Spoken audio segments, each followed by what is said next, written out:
स्वस्ति न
साक्षात् परब्रह्म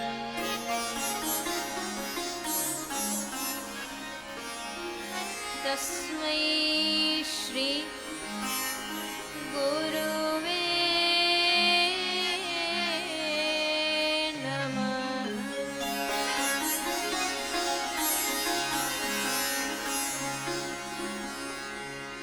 वंशी विभूषितकरा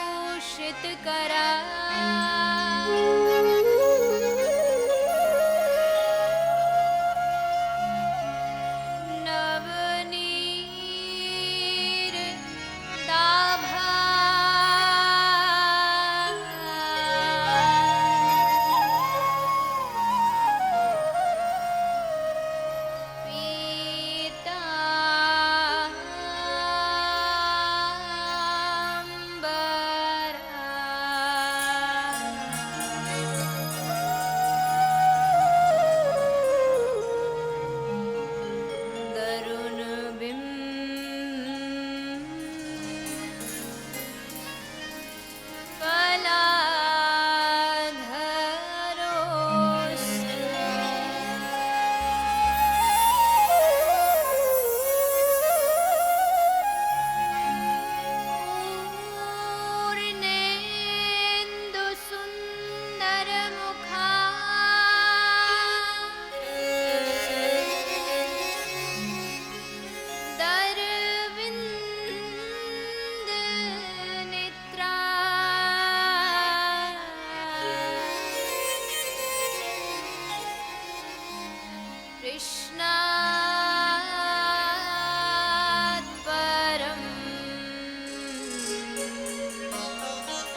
इदं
Hare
चित्सार सिंधु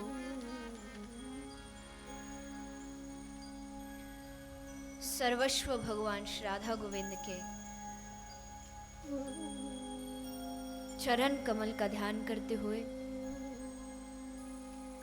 सभी श्रीमद् भागवत कथा के द्वितीय दिवस में प्रवेश करें।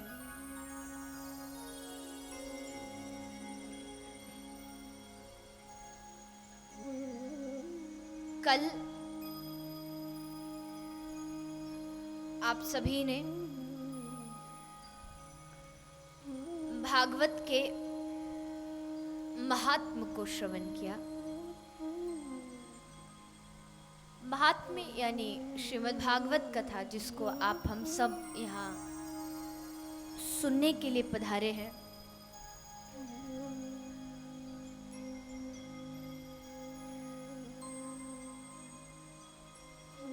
उसको श्रवण करने का क्या फल है, क्या फायदा है, वो सब आपने श्रवण किया।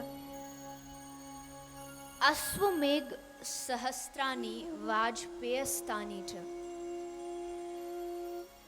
भागवत का महात्म्य कहता है कि अश्वमेघ जैसे, वाजपेयी यज्ञ जैसे हजारों सहस्त्र यज्ञ भी किए जाएं, वो सब मिला करके भी भागवत के 16वें हिस्से के भी बराबर नहीं। ये भागवत कहती है।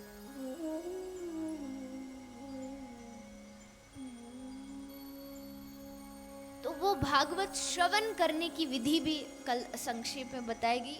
कल भी मैंने कहा था सदा सेव्या सदा सेव्या। भगवान की कथा तो जहाँ भी हो, जैसी भी हो, हर स्थान पर सुननी चाहिए। उसके लिए कोई विधान नहीं है, बस विश्वास की जरूरत है। जहाँ जहाँ हरि नाम और हरि कथा, ये कभी समय को देख के नहीं सुनी जाती।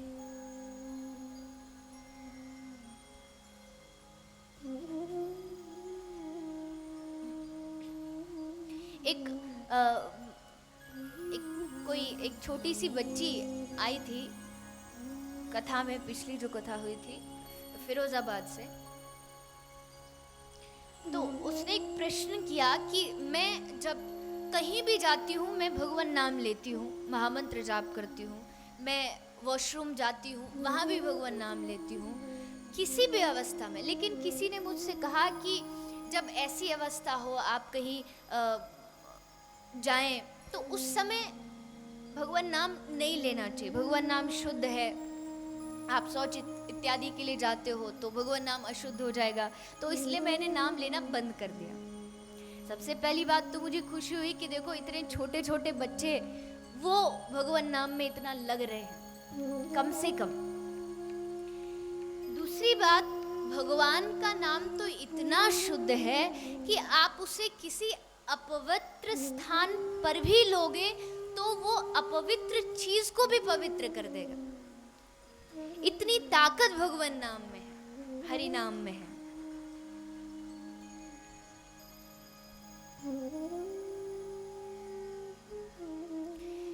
श्री चैतन्य महाप्रभु, श्रीमन महाप्रभु जी, तो इनके कोई शिष्य थे। तो वो शिष्य क्या करते, जब शौच के लिए जाते थे तो शौचालय के सामने एक बड़ी लंबी लाइन लगती थी, लाइन में खड़े रहना पड़ता था, तो वो भी खड़े हो जाते। अब सोचा कि मैं यहाँ खड़ा हूँ, खड़े खड़े क्यों टाइम वेस्ट करूँ, क्यों अपना समय व्यर्थ करूँ, इसलिए दोनों हाथ उठा के हरि बोल, हरे कृष्ण निताई गौर हरि बोल जाप करते, कीर्तन करते थे महामंत्र। अब कुछ चिढ़ने वाले भी थे। देखिए, ये तो समाज की वास्तविकता है। अगर कुछ अच्छे कहने वाले होंगे तो कुछ ईर्ष्या करने वाले भी होंगे। ये कोई नई बात नहीं है। किसी ने जाके श्रीमन महाप्रभु जी को कहा कि आपका वो जो शिष्य है बड़ा बेकार है, बताइए, शौच में जाता है और जोर जोर से कीर्तन करता है, आप उससे मना कीजिए, ऐसा ना करे। अब महाप्रभु जी तो महाप्रभु जी है, पर फिर भी सोचा कि चलो इनको कुछ सबक सिखाऊं। उसको बुलाया, उस शिष्य को कहा, बेटा जब तू शौच इत्यादि जाया कर तो तू भगवान नाम मत लिया कर। उसने मान लिया, परंतु जब कल से वो शौच इत्यादि के लिए लाइन में लगा, तो अब जो लोग शिकायत करके आए थे उन्होंने बड़ी अजीब चीज देखी। वो खड़ा तो है लाइन में और भगवान का नाम ले भी नहीं रहा, लेकिन हाथ से उसने अपनी जीभ पकड़ रखी है, जीभ पकड़ के खड़ा। एक दिन हुआ, दूसरा दिन हुआ, 3 दिन हुए। अब लोगों ने सोचा ये जीप पकड़ के क्यों खड़ा रहता। फिर पहुंच गए महाप्रभु जी के पास। बोले महाराज ये आपका शिष्य तो बड़ा पागल है, आपने मना किया ये जीप पकड़ के खड़ा रहता, पूछो इसको क्यों करता है। महाप्रभु जी ने बुलाया, बेटा तू जीप पकड़ के क्यों खड़ा होता है। तब उस शिष्य ने आंखों से अश्रुपात करते हुए कहा, हे महाप्रभु जी क्या बताऊं, आपकी आज्ञा में टाल नहीं सकता, आप मेरे भगवान हो, परंतु आपके कहने से मैं मान तो गया, लेकिन ये जो जीव है इसका क्या करूं, ये खड़ी होते ही मानती नहीं, महामंत्र शुरू कर देती है, इसको कैसे चुप करूं। इसलिए महाप्रभु जी क्या करूं, पकड़नी पड़ती है कि चुप बैठ। महाप्रभु जी ने मना किया है। बस इतना सुना, श्री कली पावन अवतार श्री राधा कृष्ण मिलित तनु श्रीमन महाप्रभु जी के आंखों से झर झर झर आंसू की लहर दौड़ गई। उसको गले से लगा लिया, अरे बेटा तू मुझको क्षमा कर दे। ऐसी भक्ति का वो कौन सा दिन होगा जब आपको मजबूरन अपनी जीभ को रोकना पड़े कि तू नाम मत ले। हमारी जिव्या को तो थोड़ा बहुत 5-10 मिनट का टाइम अगर खाली मिल जाता है तो दूसरों की निंदा करने में शुरू हो जाती है, बड़ा बड़ा आनंद मिलता है। रबड़ी रसगुल्ले से भी ज्यादा आनंद दूसरों की बुराई करने में आता है। बैठ गए एक इकट्ठा चौराहे पर, नुक्कड़ पर,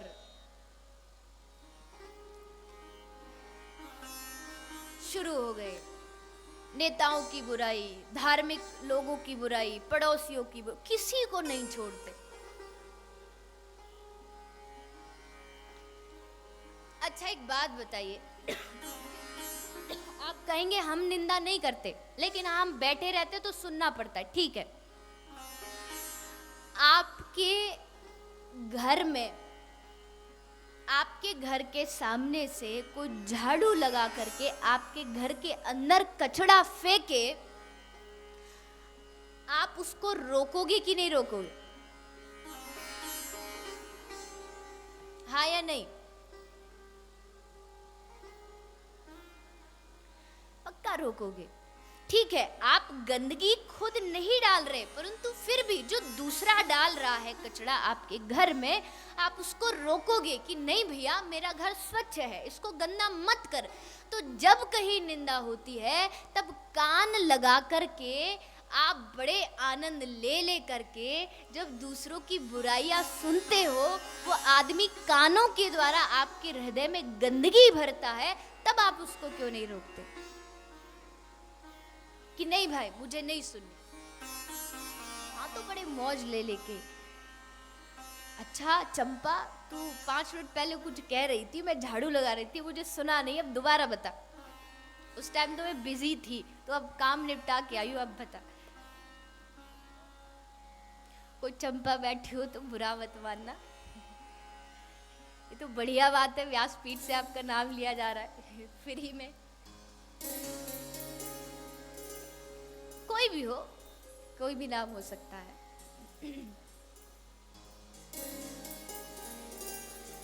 बड़ा बड़ा आनंद लेते। एक महान पुरुष ने बड़ी सुंदर बात कही, अगर आपको एक अच्छा इंसान बनना है तो एक दिन में 3 लोगों की प्रशंसा करना शुरू कर दो,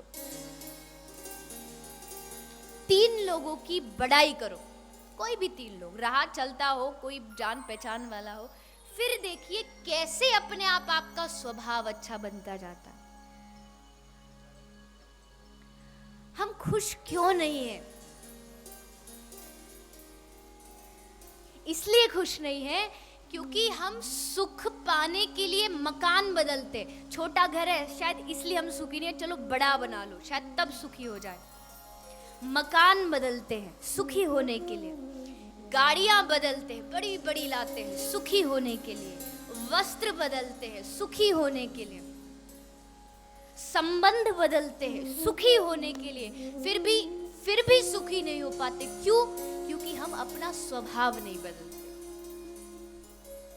इसलिए सुखी नहीं हो पाते।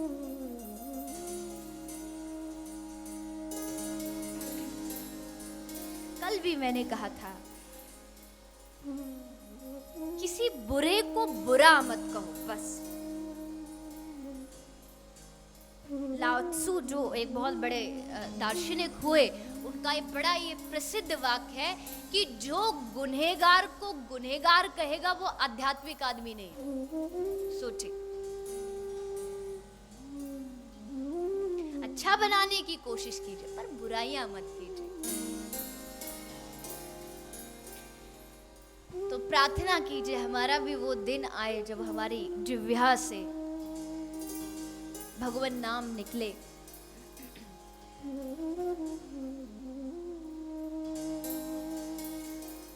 उसके बाद एक बड़ी ही सुंदर बात बताई गई कि कथा क्या है। बोले कथा हमारी बीमारी को ठीक करने की औषधि है, दवाई है। असारे संसारे विषय विष संगात कुल धिया। बीमारी क्या है? जो विषय रूपी बीमारियां हैं उसको ठीक करने की दवाई है श्रीमद् भागवत। अच्छा, अब थोड़ी ध्यान देने वाली बात है।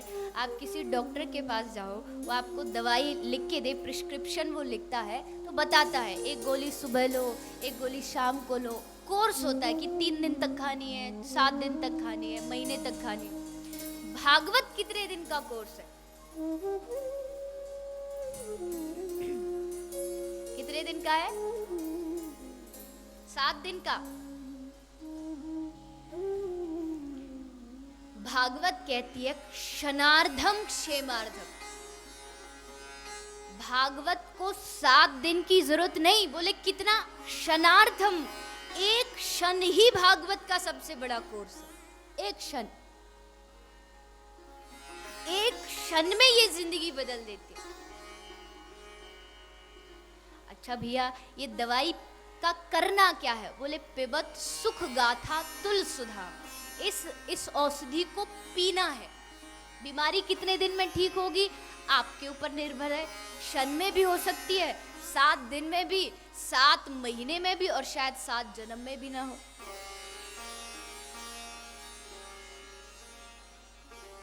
किसी ने पूछा भैया ऐसे ही फेंक रहे हो या कुछ पहले किसी का इलाज कर चुके हो? किसी 2-4 का इलाज किया हो कि हाँ भाई ये हमने ठीक कर दिया, तो नाम बताओ।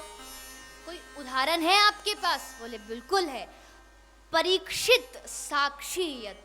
इस कथा का इलाज जो सबसे पहले किया गया वो परीक्षित का किया गया। 7 दिन में वो व्यक्ति भगवान को पा गया। 7 दिन में। ये 555 की मुगली गुट्टी है। जब और बूढ़े होके पियोगे। 555 मुगली गुट्टी कब पिलाई जाती है? बूढ़े को पिलाई जाती है। किसको पिलाई जाती है? छोटे बच्चे को, ताकि वो शुरुआत से ही ताकतवर बने। वैसे ही भागवत ठीक है बुढ़ापे में सुन लोगे पर बढ़िया है, अच्छी बात है, सुनना चाहिए। पर जो जीवन भर पाप करे फिर बुढ़ापे में कथा सुने, स्वभाव बड़ा मुश्किल है बदलना। इसलिए अच्छा है कि जीवन की शुरुआत से सुनो, बचपन से सुनो।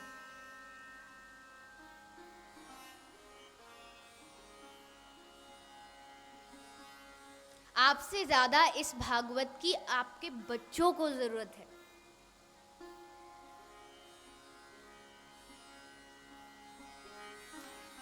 तो क्षणार्धम क्षेमार्धम, क्षण में मुक्ति हो सकती है। अब जब ये बात सुनी तो ब्रह्मा जी की चारों खोपड़ी घूमी। ब्रह्मा जी ने सोचा मैंने दुनिया बनाई, ये सृष्टि का सृजन किया, 4 वेद का सृजन किया, ये कौन सी चीज है जो एक क्षण में मुक्त कर दे। तब ब्रह्मा जी ने क्या किया? स्वर्ग में एक तराजू लिया, एक तराजू में स्वर्ग के सारे सुखों को रखा और एक तरफ श्रीमद् भागवत को रखा। तात स्वर्ग अपवर्ग सुख धरे ही तुला एक अंग, तूल न ताहि सकल मिले जो सुख लव सत्संग। सारे दुनिया के सुख मिला करके भी एक क्षण के सत्संग की बराबरी नहीं कर पाए। सोचिए आपको हमको क्या मिला है, इतनी अमूल्य चीज मिली है, भगवान का सत्संग।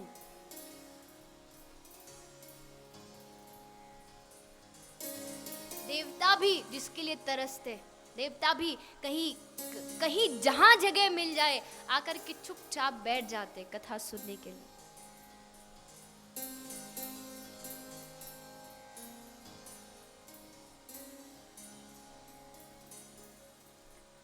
हम सभी जानते हैं, कहते हैं कि हनुमान जी जो है वो प्रभु की हर कथा में आते हैं, जहाँ भी भगवान नाम होता है। और हनुमान जी को बहुत बड़ा सेवक बताया गया है, प्रभु के बहुत बड़े दास हैं। क्यों दास हैं?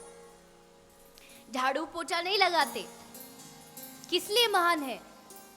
हरि कथा सुनवे को ऐसी हमेशा तैयार है, जहां मिल जाए बस एक बार कह दो कि हनुमान जी आ जाओ हमारे घर, भगवान नाम हो रहा है, कथा हो रही, बस निमंत्रण की भी जरूरत नहीं है। छोड़ो निमंत्रण की बात, निमंत्रण तो हम जैसे लोगों को चाहिए।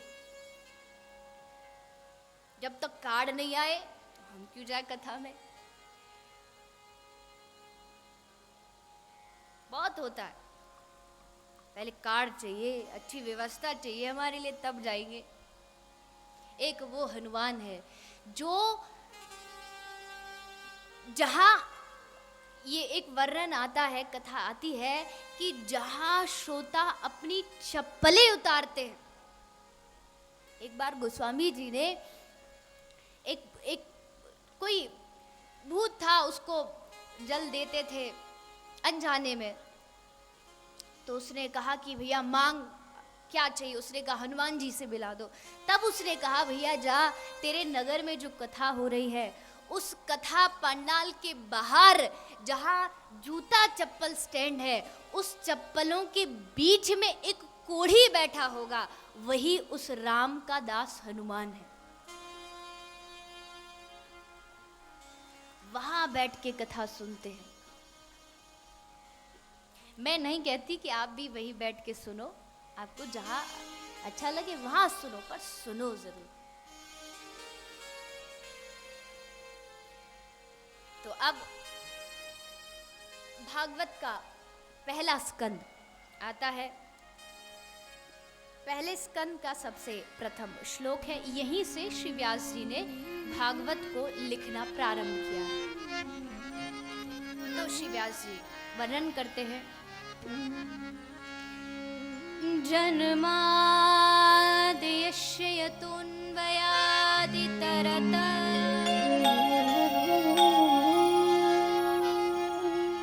चार्थेष्वभिज्ञस्वरा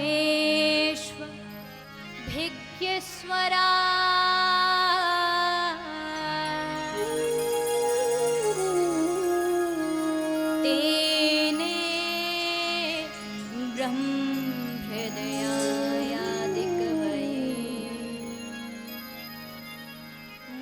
मोहयन्ति यत्सूरया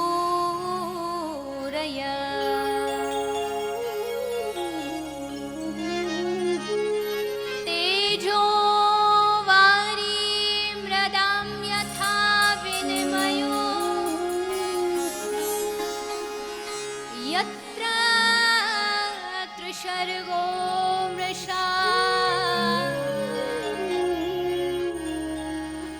धाम्ना स्वेन सदा निरस्तु कुहकम् सत्यं परं धीमहि।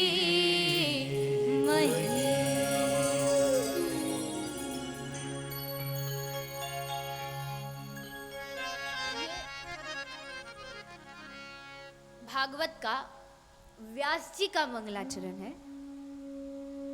व्यास जी ने यहीं से भागवत को लिखना प्रारंभ किया।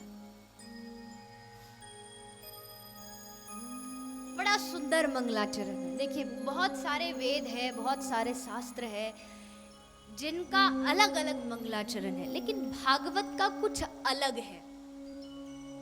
कारण सिर्फ इतना है कि इस भागवत की शुरुआत में जब किसी देव को, देवता को प्रणाम किया जाता है, भागवत ने किसी एक देवी देवता को प्रणाम नहीं किया।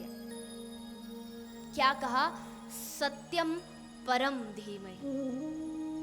जो भगवान सत्य है, जो पहले था, जो आज भी है, जो आगे भी रहेगा, उस सत्य स्वरूप भगवान को हम प्रणाम करते हैं। अब चाहे उसको आप ईश्वर कह लो, चाहे उसको आप अल्लाह कह लो, चाहे उसको आप राम कह लो, चाहे रहीम कह लो, जो मन करे वो कहो, बस जो सत्य है उस भगवान को हम प्रणाम करते हैं। आज के युग में इस शब्द को जानने की लोगों को बहुत जरूरत है, क्योंकि आज के समय में अगर सबसे ज्यादा कहीं झगड़ा है तो वो धर्म के नाम पे, सबसे ज्यादा।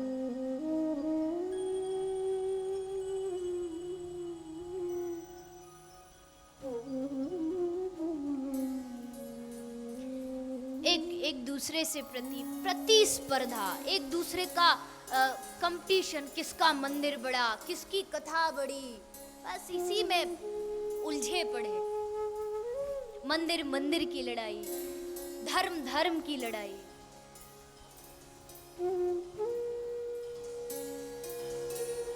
ईर्ष्या, एक दूसरे में ईर्ष्या भाव।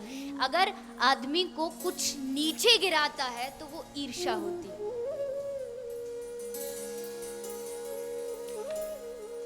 एक जगह कथा में एक माता जी आई थी, एक मैया आई, दूर से आई थी कथा सुनने। जैसे मान लो गुड़गांव में कथा है तो वो कोई दूसरे प्रदेश से आई थी। तो एक दिन कथा सुनी, दूसरे दिन उनकी टिकट थी वापस अपने घर जाने की। पर वो आई, बोली मुझे जाना तो कल था, पर आज की कथा सुनी तो मैं चाहती हूँ मैं कल भी रुकूंगी और अपने ट्रेन की टिकट कैंसिल करा रही हूँ।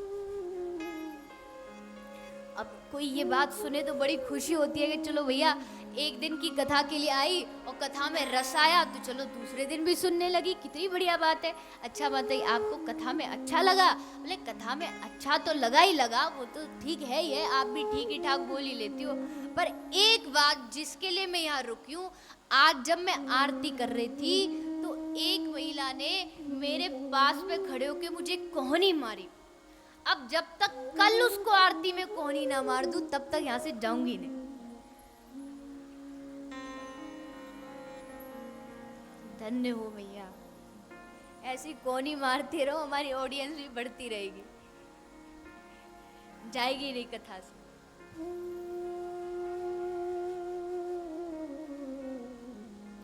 जिस चीज को सुन के जाते हैं उसी चीज में द्वेष, ईर्ष्या।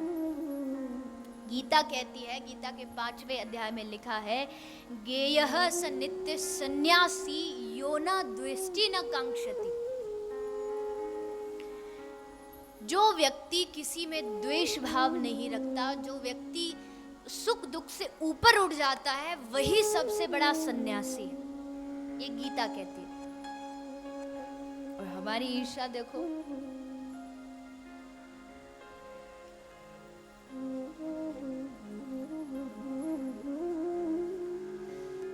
संप्रदाय जरूर हो लेकिन संप्रदाय में संकीर्णता ना हो।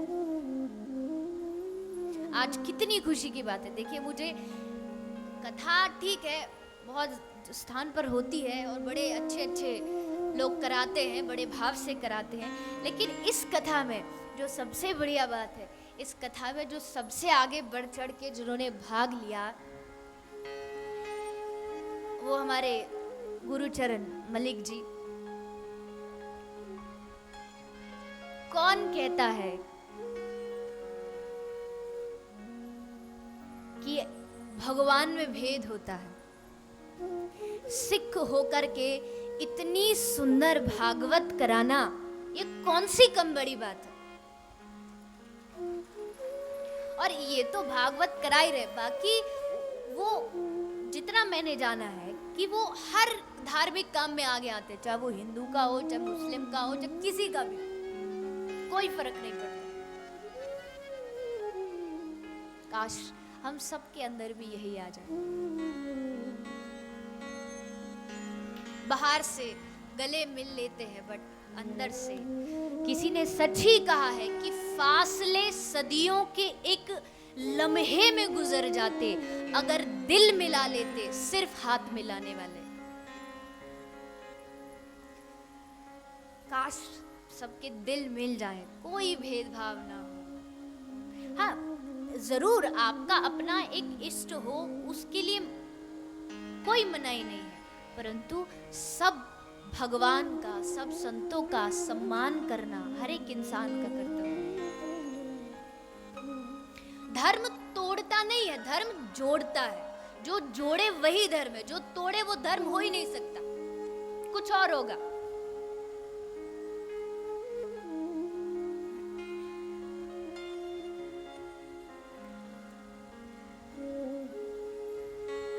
और धर्म के नाम पर न जाने क्या क्या चीजें की जाती है, कहां तक कोई कुछ कहे।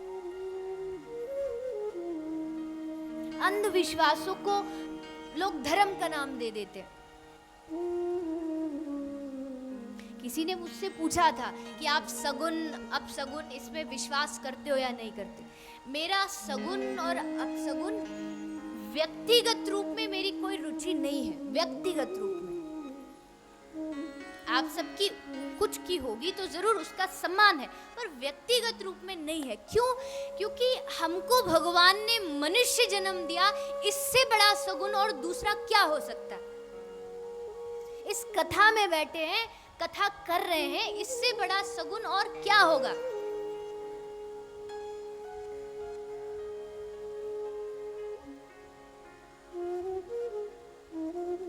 मैंने ऐसे ऐसे लोगों को देखा, पढ़े लिखे लोग, MBBS डॉक्टर लोग, इंजीनियर लोग, छींक आ जाए और अगर फ्लाइट पर जा रहे तो फ्लाइट छोड़ देते। अरे भैया, घर से निकलो, बस एक बार हाथ उठा के निताई गौर हरि बोल, हरे कृष्ण महामंत्र जाप करके घर से निकलो।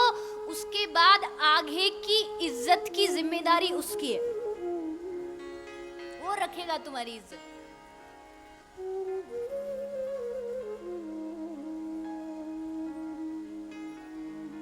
बड़ी संकीर्णता हो जाती है। एक आदमी बोला, अपने गुरुदेव के पास आया, सदगुरु के पास प्रणाम किया।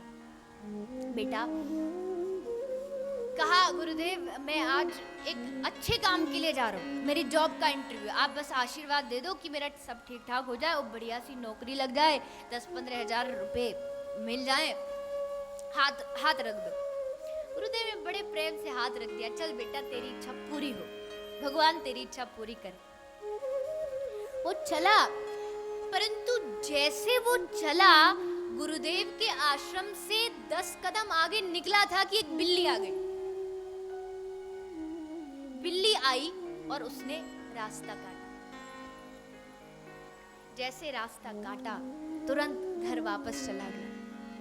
गुरुदेव ने कहा, बेटा कल तेरा इंटरव्यू था, क्या हुआ, तू पास हुआ कि फेल हुआ? बोला, क्या बताओ गुरुदेव, वो आपसे आशीर्वाद लेके निकला था कि बिल्ली आ गई, रास्ता काट गई। अब बिल्ली तो अपशगुन हो गया, अब तो जॉब मिलने वाली नहीं थी। एक व्यक्ति नजदीक बैठा था, हंसता हुआ बोला, वाह रे भैया, शिष्य हो तो तेरे जैसा।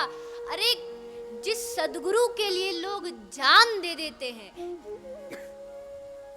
जिस एकलव्य ने अंगूठा दे दिया, उस सदगुरु ने हाथ रख के तुझसे कहा कि जा बेटा तेरा काम होगा, और तुझे सदगुरु से ज्यादा विश्वास उस बिल्ली पर था। घर आ गया।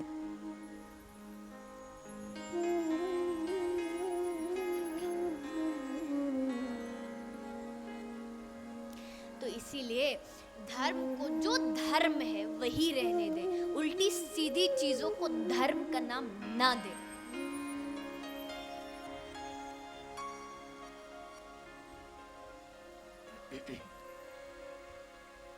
और मैं तो एक ही बात कहूंगी कि जिसका वर्तमान अच्छा है उसका भविष्य अच्छा होगा ही होगा, इसमें कोई शक नहीं। जिसका वर्तमान अच्छा नहीं, कितने भी हाथ दिखवा लो, कितने भी मुहूर्त निकलवा लो, कुछ नहीं होने वाला। वर्तमान को अच्छा रखो। ग्रह खराब है, ग्रह खराब है। एक कोई व्यक्ति एक पंडित जी के पास गया, बोला महाराज मेरा शनि थोड़ा टेढ़ा चल रहा है, आप कोई उपाय बता दो। तो उन्होंने कहा कि बेटा देख, एक अनुष्ठान करना पड़ेगा, लेकिन उस अनुष्ठान में कम से कम 20,000 रुपये लगेंगे। पूजा पाठ भैया सामग्री चाहिए, ये ला बोला, 20,000 लगेंगे। बोला महाराज मेरे पास तो 20,000 तो नहीं, थोड़ा कम कर लो। बोले चल ठीक है 10,000 दे देना। नहीं महाराज 10,000 की तो मेरी औकात नहीं, आप थोड़ा और कम करो। चल बेटा तू 5,000 दे देना।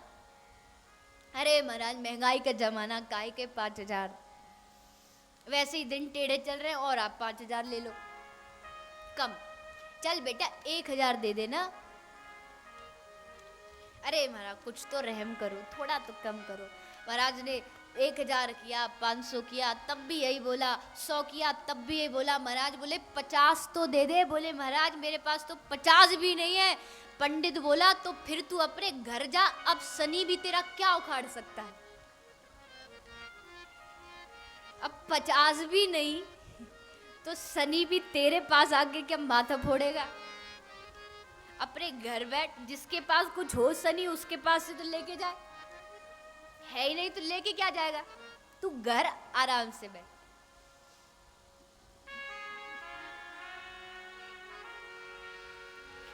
मंगल खराब चल रहा है, अरे मंगल खराब चल रहा है तो मंगल भवन का भजन कर, जिससे मंगल सीधा होगा। मंगल भवन अमंगल हारी, सारे अमंगल हर ले।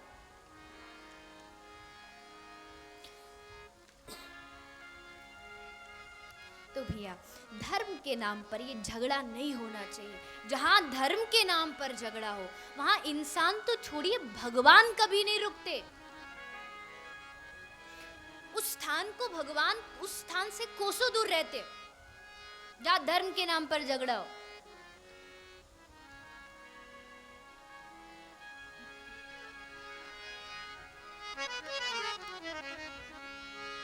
तो इसीलिए श्री व्यास जी महाराज ने यहाँ पर धर्म का बड़ा ही सुंदर एक उदाहरण दिया कि किस प्रकार हम सत्यता के साथ जीवन जिए तो हमें प्रभु की प्राप्ति हो सके। इसके पश्चात अब भागवत का प्रथम स्कंद का 3रा श्लोक का वर्णन आता है। श्री व्यास जी वर्णन करते हैं। निगम कल्पतरोर्गलितं फलम् सुखमुखात् मृतद्रव्यसंयुतम्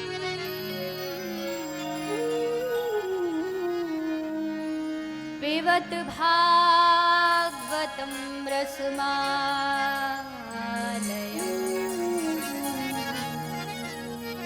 मुहुरहो रसिका भुवि भावुका।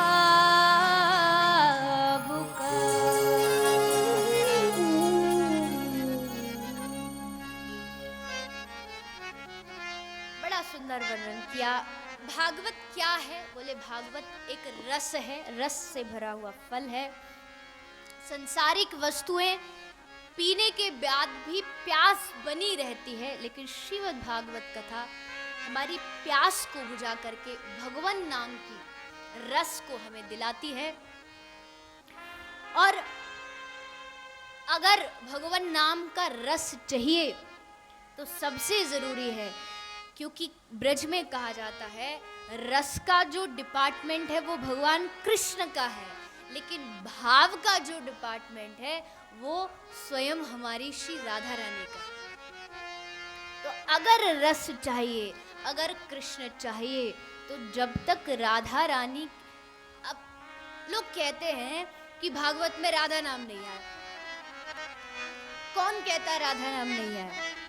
अरे भागवत का नाम ही राधा नाम से शुरू है, श्रीमद् भागवत। ये श्री क्या है? श्री का मतलब क्या है?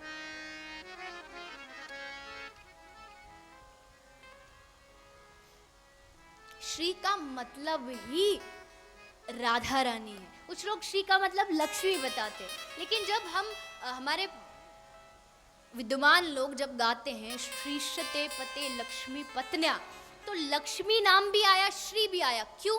लक्ष्मी जब एक बार श्री आ गया तो लक्ष्मी लेने की क्या जरूरत थी? इसलिए क्योंकि लक्ष्मी अलग है और श्री का मतलब तो सिर्फ और सिर्फ हमारी श्री राधा रानी।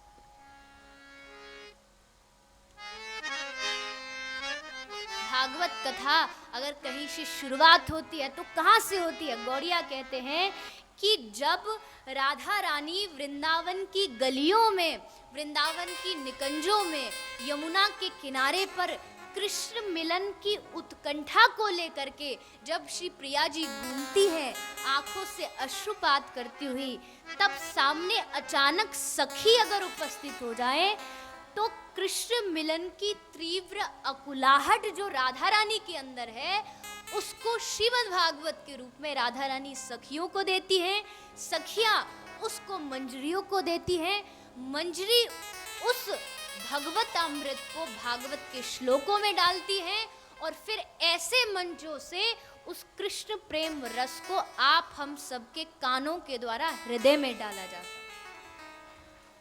शुरुआत कहाँ से हुई? राधा रानी से।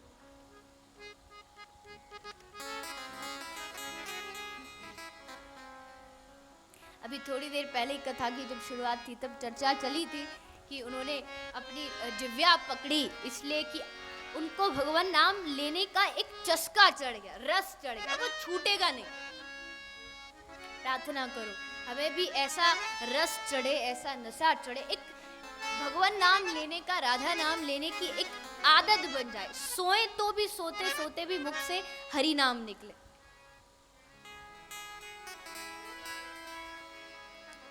इसलिए सभी प्रेम से राधा रानी से प्रार्थना करते हुए भक्त कहता है, राधे राधे राधे कहने की आदत सी हो गई है, राधे राधे राधे कहने की आदत सी हो गई है, राधे राधे राधे कहने की आदत सी हो गई है, राधे राधे राधे कहने की आदत सी हो गई है। श्री जी के चरणों में रहने की, श्री जी के चरणों में रहने की आदत सी हो गई है, राधे राधे राधे कहने की आदत सी हो गई है, राधे राधे राधे कहने की आदत से हो गई है। श्यामा प्यारे आप बड़े हम तेरे नाम के सहारे, श्यामा प्यारी आ बड़े हम तेरे नाम के सहारे, राधे राधे राधे राधे राधे राधे राधे राधे राधे राधे राधे राधे राधे राधे राधे राधे। ऐसे नहीं, दोनों हाथ उठा के सभी प्रेम से ताली बजाते रहो।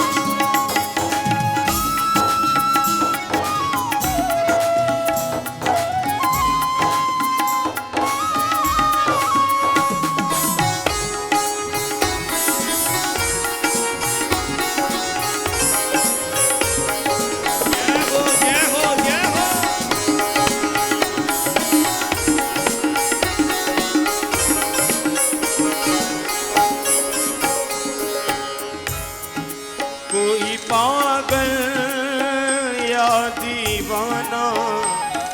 मस्ताना ही कहे। कोई पागल या दीवाना मस्ताना ही कहे। कोई पागल या दीवाना मस्ताना ही कहे। कोई पागल या दीवाना मस्ताना ही कहे। ऐसी बातों ऐसी बातों को सहने की अब आदत सी हो गई है। ऐसी बातों को सहने की अब आदत सी हो गई है। राधे राधे राधे कहने की आदत सी हो गई है। राधे राधे राधे कहने की आदत सी हो गई है। श्यामा तुम्हारे आपने तेरे नाम के सहारे श्यामा प्यारी आपड़ी तेरे नाम के सहारे। राधे राधे राधे राधे राधे राधे राधे राधे राधे राधे राधे राधे राधे राधे राधे राधे। राधे राधे राधे राधे राधे राधे राधे राधे राधे राधे राधे राधे राधे राधे राधे।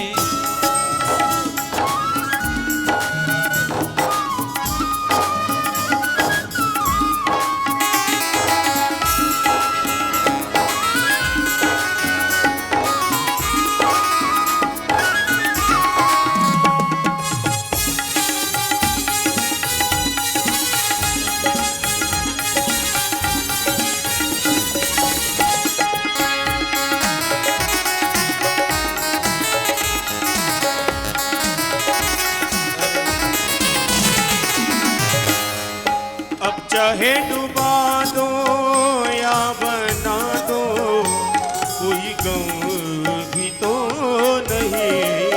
चाहे डुबा दो या बना दो कोई गम भी तो नहीं। अब चाहे डुबा दो या बना दो कोई गम भी तो नहीं। अब चाहे डुबा दो या बना दो कोई गम भी तो नहीं। हमको तेरे नाम में मेहंदी की आदत सी हो गई है। अब तो तेरे नाम में मेहंदी की आदत सी हो गई है। राधे राधे राधे कहने की आदत सी हो गई है।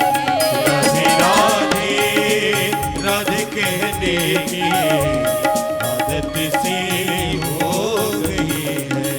श्यामा तुम्हारे आपड़ी तेरे नाम के सहारे श्यामा प्यारी आपड़ी तेरे नाम के सहारे। ओ राधे राधे राधे राधे राधे राधे राधे राधे राधे राधे राधे राधे राधे राधे राधे राधे।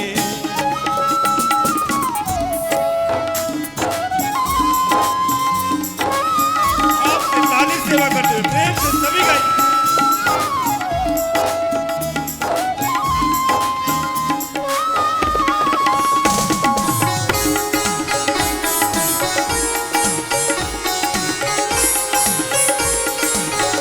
राधा रानी की।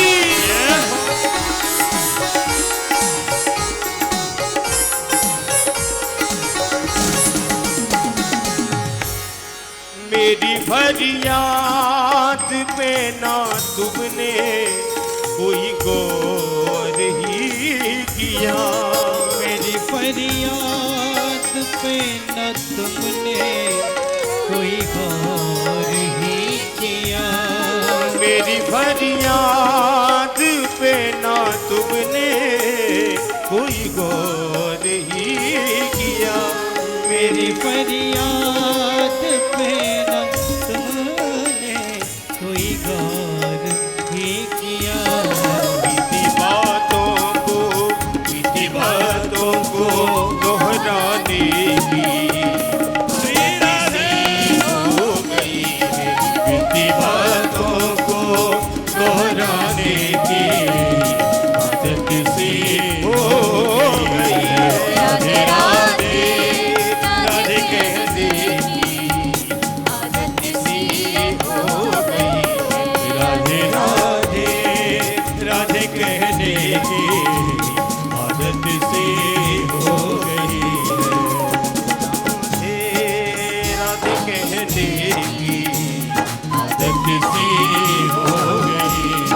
श्री जी के चरणों में रहने की, श्री जी के चरणों में रहने की आदत सी हो गई है। राधे राधे राधे कहने की आदत सी हो गई है।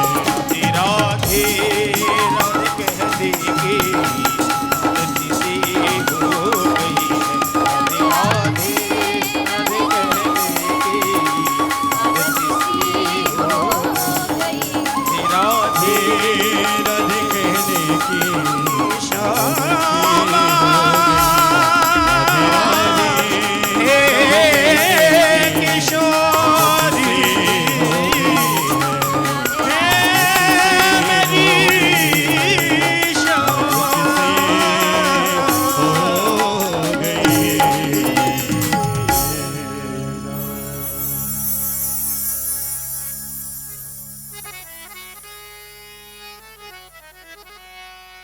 कोई पागल या दीवाना कहे,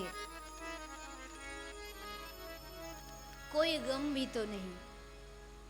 अब चाहे पागल कहे, दीवाना कहे, मस्ताना कहे, कुछ भी कहे, अब कोई गम नहीं। क्यों? हमको तेरे नाम में बहने की आदत सी हो गई है। चाहे डुबा दो या बना दो, कोई गम भी तो नहीं। तेरी इच्छा, चाहे पार उतार, चाहे डुबा, चाहे तैरा, कुछ भी करे, जाही विधि राखे राम, ताही विधि रही, जैसे भी रखे। यही भक्त का सच्चा लक्षण तो यही है। भक्त भगवान से कहता है कि प्रभु ये दुनिया, ये बात शायद रहीम जी ने कही है, मुझे ढंग से याद नहीं, तो बड़ी सुंदर बात कही कि ये दुनिया क्या है। बोले दुनिया एक रंगमंच है, एक नाटक है। जैसे एक चलता है, एक जन्म आए तो बहुत सारे नाटक किए, ये फलाना माता के गर्भ से जन्म लिया, इस घर में आए, ये पिता है, ये भाई है, ये रिश्तेदार है, बड़ा सारा एक जन्म तक नाटक चलता। फिर एक नाटक खत्म, दूसरा जन्म फिर से शुरू। तो भक्त ने भगवान से बड़ी प्यारी बात कही, प्रभु ये जो दुनिया है ना, ये एक रंगमंच है और हम सब इसके कलाकार हैं। प्रभु अगर नाटक अच्छी लगे तो हमें पास कर दो, और नाटक नहीं अच्छी लगे तो हमें इस रंगमंच से बाहर कर दो, इस नाटक से बाहर कर दो। अब भक्त ने बात मांगी तो सही, लेकिन बड़ी चालाकी से मांगी। इधर भी मोक्ष, इधर भी मोक्ष। क्यों? एक तरफ कहा प्रभु नाटक अच्छी लगे तो अपने पास बुला लो, वो तो सीधी सादी बात। दूसरा ये कहा कि नाटक अच्छी नहीं लगे तो फिर नाटक से बाहर निकाल दो। यानी अगर हमारी नाटक ये दुनिया में आपको अच्छी ना लगे तो इस दुनिया से बाहर निकालो। अब दुनिया से बाहर निकल के कहाँ जाएंगे? दुनिया से बाहर निकल के तो सिर्फ और सिर्फ प्रभु के चरण ही बचे हैं। तो इधर भी प्रभु से मांग लिया और इधर भी मांगा चालाकी से। कहावत है ना, चित्त भी मेरी पट भी मेरी। गलत करूं तो भी अपना ले और अच्छा करूं तो भी अपना ले।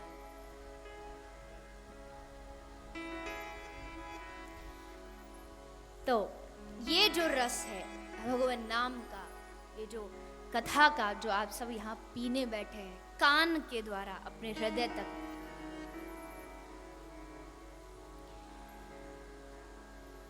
इस कथा रस को कैसे श्री सुखदेव जी ने परीक्षित को पिलाया, इसका वर्णन आता है। इससे पहले 24 अवतारों का वर्णन आता है। प्रभु के 24 अवतार हुए, 23 अवतार प्रभु ले चुके हैं। 24वां अवतार भगवान कलयुग के अंत में, जब कलयुग का अंतिम समय आएगा, तब इलाहाबाद के एक गांव में श्री प्रभु का कल्कि रूप में अवतार होगा। कलयुग के अंत में, जो भागवत में वर्णन है, कल्कि अवतार। अलग अलग युग में जैसा जैसा युग हो, प्रभु वैसा वैसा अवतार लेते हैं। एक युग में मर्यादा से अवतार लिया, एक माँ सीता जी से विवाह किया, एक दूसरे अवतार में 16,000 विवाह किए। एक तरफ बुद्ध का अवतार लिया तो बिल्कुल शांत थे, ध्यान, सिर्फ ध्यान। एक तरफ सूफी संत है जो प्रभु को गा के मनाते हैं।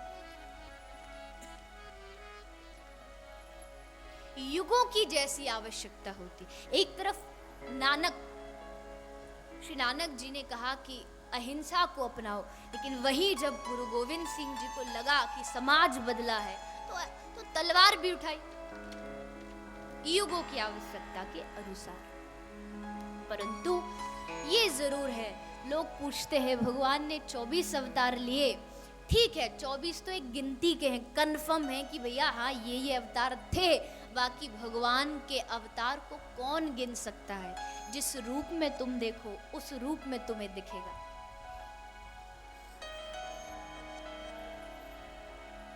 अब कोई पूछे कि भैया एकनाथ जी ने को गधे में भगवान दिखे थे, अब ये गधा 24 में से कौन से नंबर पे आता है? एकनाथ जी गंगोत्री गए थे, बड़ी प्रसिद्ध कथा, आप सब भी जानते होंगे शायद।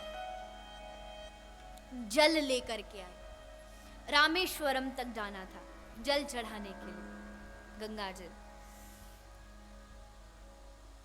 बड़ी दूर से पैदल पैदल नंगे पैर बिना खाए पिए बस चलते जा रहे।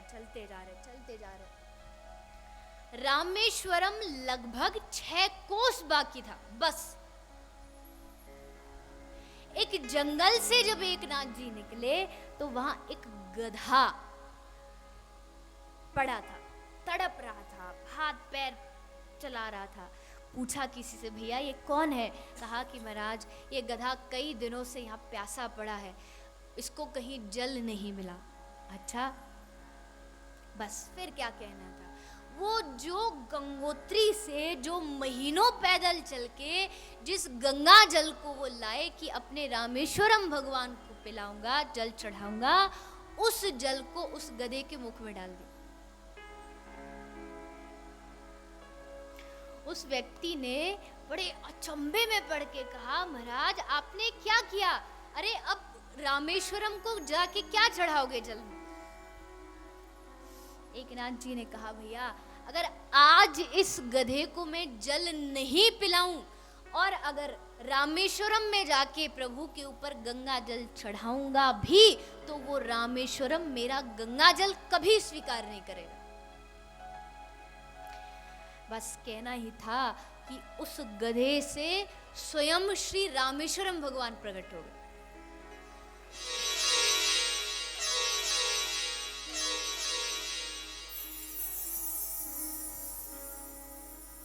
भगवान तो हर स्थान पर है।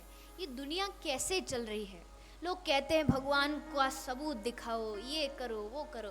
भगवान के नाम पे बड़े तर्क किए जाते हैं। लोग तर्क करते हैं। साइंस कहती है कि the thing can not be observed in laboratory can't exist. जो चीज दिखाई न दे, जो चीज आप देख नहीं सकते हो, मतलब वो चीज है नहीं। चलो ठीक है, मान लिया, लेकिन what about the pain you feel, what about the happiness you feel? उस दर्द का क्या, उस खुशी का क्या? क्या आप खुशी देख सकते हो? आप पूछो भैया मेरे सिर में बड़ा दर्द है, मैं आपसे पूछूं अच्छा जरा दर्द की मुझे मेजरमेंट दे दो, कितनी उसकी लंबाई कितनी है, उसकी चौड़ाई कितनी है, आप बता सकते हो? वो दर्द पीला है कि हरा है कि नीला है, अनुभव कर सकते हो। परमात्मा तर्क पर नहीं टिका, परमात्मा विश्वास पर टिका।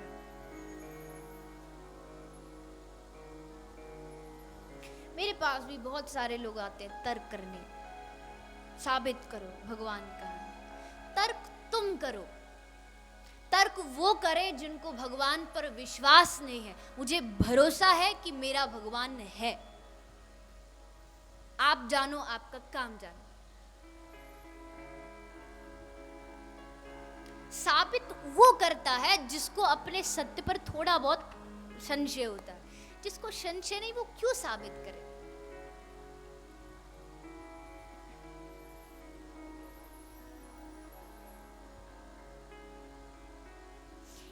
ये जो घड़ी है, ये घड़ी ये प्रमाण देती है कि इस घड़ी की कहीं ना कहीं फैक्ट्री होगी। घड़ी का होना इस बात का प्रमाण है कि नहीं? घड़ी का होना इस बात का प्रमाण है कि ये कहीं बनी है, इसकी कोई फैक्ट्री है। ये एसी होना ये बात का प्रमाण है कि इसकी कहीं फैक्ट्री है, ये कहीं बनता है। ये खंबे होना इस बात का प्रमाण है कि पेड़ है। तो हमारा और तुम्हारा होना भी तो इस बात का प्रमाण है कि परमात्मा है। और इससे बड़ा प्रमाण क्या चाहिए? मैं बोल रही हूं, आप सुन रहे हो। कहां से आई ये ताकत? लोग कहेंगे नेचर ने दी। ये नेचर कहां से आया? ये प्रकृति कहां से?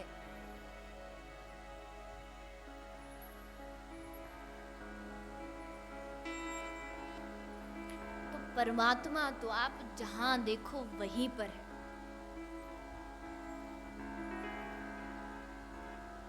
तो इसलिए भैया ये परमात्मा को तर्क पर नहीं, परमात्मा को विश्वास पर पा सकते हो। और लोगों ने पाया, उस मीरा ने पाया। वो मीरा इस शरीर के सहित प्रभु में लीन हो गई। कैसे हुआ? तो इस प्रश्न का उत्तर दे। कहां चली गई वो? मंदिर में घुसने के बाद आज तक नहीं निकली। जमीन में गई कि आसमान में गई। चैतन्य महाप्रभु जगन्नाथ मंदिर में जगन्नाथ जी को पकड़ के लोगों के आंखों के सामने समाहित हो गए। कहां चले गए ये लोग? ये प्रभु के होने का साक्षात प्रमाण है। लेकिन फिर भी प्रमाण होने के बाद भी मीरा को लोगों ने क्या क्या नहीं सुनाया। लोग कहे मीरा भई बावरे, ये तो पागल हो गई, इसने खानदान का नाम डुबा दिया। लोग कहते थे उस समय इसने खानदान का नाम डुबा दिया। आज देखो उसी मीरा के कीर्तनों को हम आप सब बैठ के गाते। तो भक्ति हर एक के बस की बात नहीं है, इसको तो विरला ही कर सकता है। लोग भक्ति में आधे तक पहुंच जाते लेकिन वहां से फिर वापस आ जाते डर के मारे। लोग क्या कहेंगे, परिवार वाले क्या कहेंगे। एक ब्रज में बड़ा सुंदर भजन गाया जाता है, मुझे पूरा ढंग से आता नहीं, पर ऐसे एक दो लाइन उसकी आती है। बड़ा सुंदर कहते हैं कि दूसरा, मन के मंदिर में प्रभु को बसाना, मन के मंदिर में प्रभु को बसाना, बात हर एक के बस की नहीं है। मन के मंदिर में प्रभु को बसाना, बात हर एक के बस की नहीं है। मन के मंदिर में प्रभु को बसाना, बात हर एक के बस की नहीं है। मन के मंदिर में प्रभु को बसाना, बात हर बस की नहीं है। खेलना पड़ता है जिंदगी से, खेलना पड़ता है जिंदगी से, भक्ति इतनी भी सस्ती नहीं है। खेलना पड़ता है जिंदगी से, भक्ति इतनी भी सस्ती नहीं है। देखिए, एक बात मैं आपको बताऊं, जिसको भक्ति करनी है आज बेशक से पेपर पे लिख के ले जाना, जब मन करे जब मिलना हो तब आके बता देना कि ऐसा हुआ कि नहीं हुआ। अगर निंदा सहने की, बुराई सहने की, दूसरे के कड़वे वचन सहने की अगर हिम्मत है तब तो इस भक्ति के रास्ते पे निकलना। अगर हिम्मत नहीं है तो बेशक से घर बैठे। हिम्मत हो कि हाँ कुछ भी कहे दुनिया, कुछ भी सुनाए,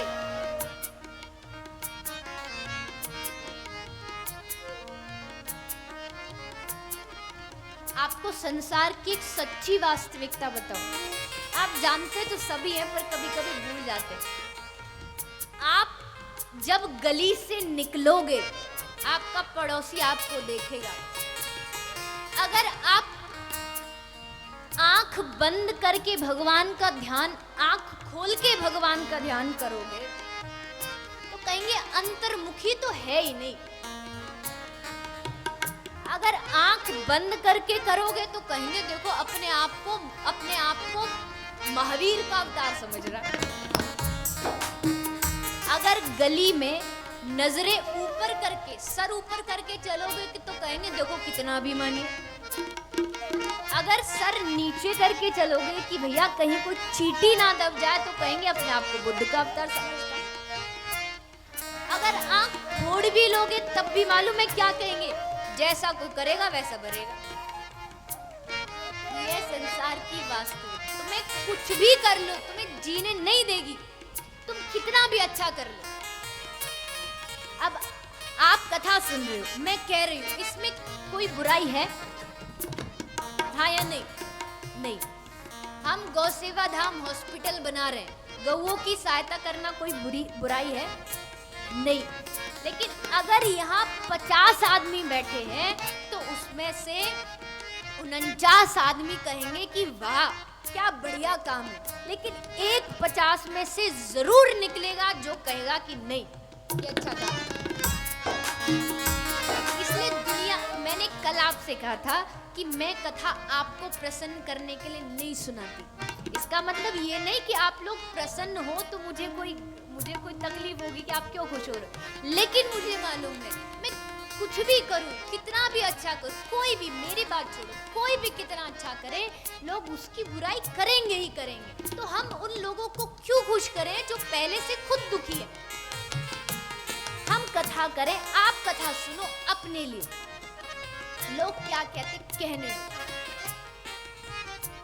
इसीलिए खेलना पड़ता है जिंदगी से, खेलना पड़ता है जिंदगी से, भक्ति इतनी भी सस्ती नहीं है। खेलना पड़ता है जिंदगी से, भक्ति इतनी भी सस्ती नहीं है।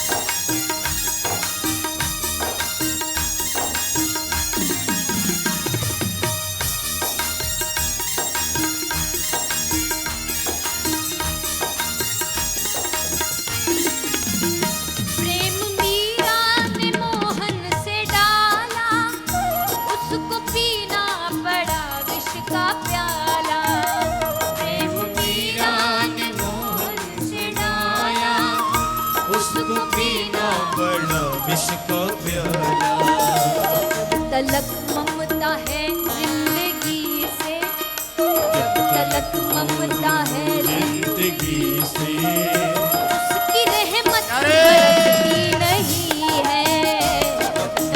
होना ये जिंदगी से उसकी रहमत बरसती नहीं है।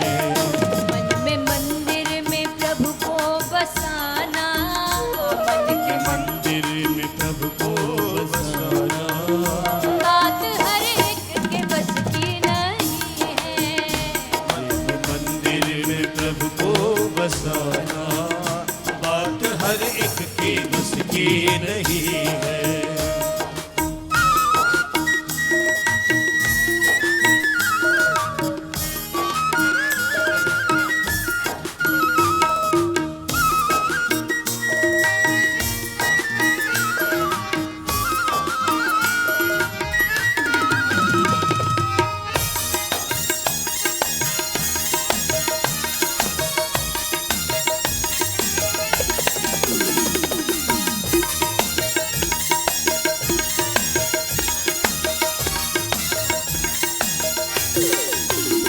संत कहते हैं नागिन है माया, उसने सारा जगत काट खाया। संत कहते हैं नागिन है माया, इसने सारा जगत जैसे खाया। कहा संत कहते हैं नागिन है माया, उसने सारा जगत काट खाया। सच्चाई भी है, परंतु फिर एक बड़ी अच्छी बात कही। कहा भक्त ने कहा कि माया तो सबको काटती है, मारती है, परंतु इससे बचता कौन है? कहा राम का नाम जिसने है मन से, राम का नाम है जिसके मन में, उसको नागिन ये डसती नहीं है। राम का नाम है जिसके मन में, उसको नागिन ये डसती नहीं है। माया भले सबको मारे, लेकिन बचता कौन है? गीता में भगवान ने स्वयं कहा है, गीता के अंदर देवी वेशा गुणमयी मम माया दुख है, मामेव ये प्रपद्यन्ते माया मेताम तरन्ति ते। माया बड़ी ठगनी है, माया बड़ी बेकार है, माया ये है, माया वो है, ठीक सब बात बढ़िया, परंतु जो मेरी शरण में आता है उसको माया कभी स्पर्श नहीं कर सकती। अब वो बात अलग है कि कोई माया से बचना ही नहीं चाहता, तो उसमें भगवान भी क्या करें। सबसे पहले कम से कम माया से बचने की इच्छा तो हो। इच्छा ही नहीं होगी तो फिर बचोगे कैसे? इच्छा जागे।